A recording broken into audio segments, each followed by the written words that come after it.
আপনার মহাখালী ফ্লাইওভার উপরে পুরাই তীব্র জ্যাম, যার কারণে গাড়ি একচুল পরিমাণও লড়া। মহাখালী ফ্লাইওভার আপনার পাশের রাস্তাটা কিন্তু ফাঁকা, ওই পাশের গাড়ি রাস্তাটা দিয়া লড়াও না সরো।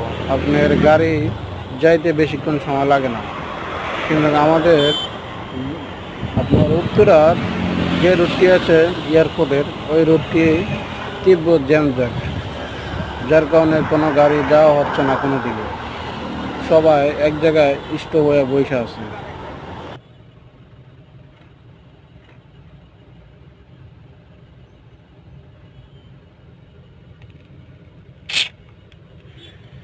এটা কোনো কথা?